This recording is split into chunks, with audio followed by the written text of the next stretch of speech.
Sigewinne was just released, and I was very eager to try her F to P build. Pulling for her was like a robbery in my opinion.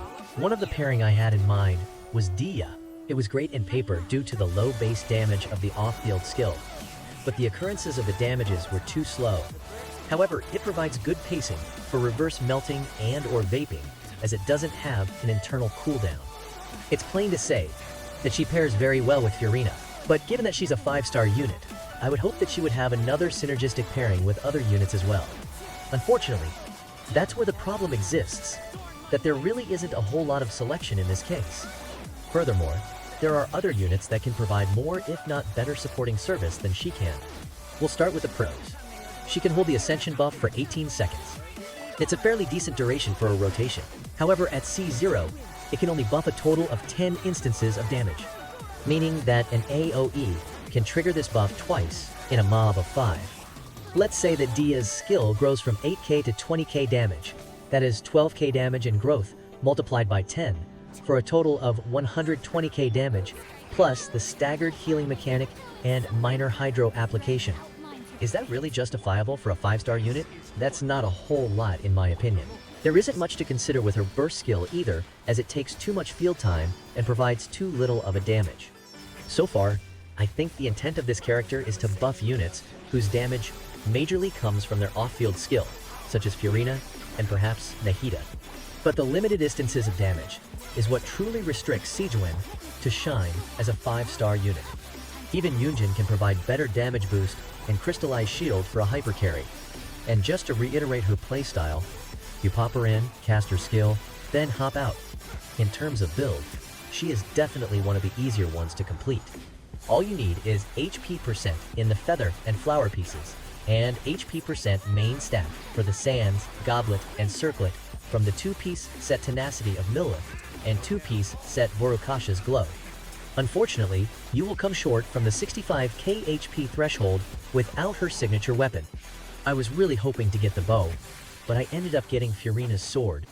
It's really not that great of an option for me, only because my Fiorina is set with the Jade Cutter, which would mean I'd have to reshuffle my artifacts to accommodate the shift in crit value. There isn't a whole lot of good bows for Sigewinne, other than the Recurve Bow and Sacrificial Bow. You can use Sacrificial Bow to recast the buff, but your HP will dramatically be lower and less effective in terms of damage buff.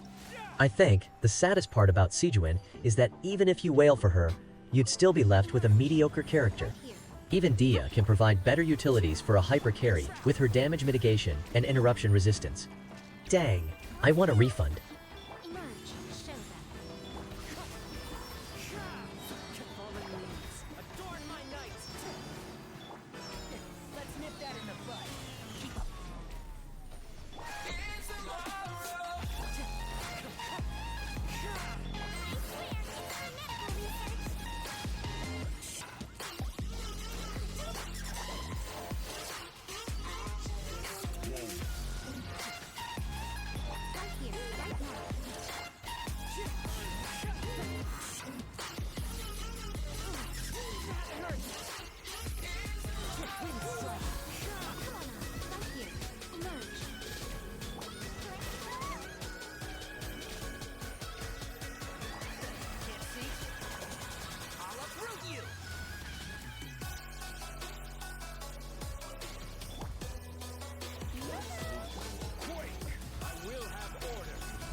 Your fate. Let the world collide! Well now, a move, please.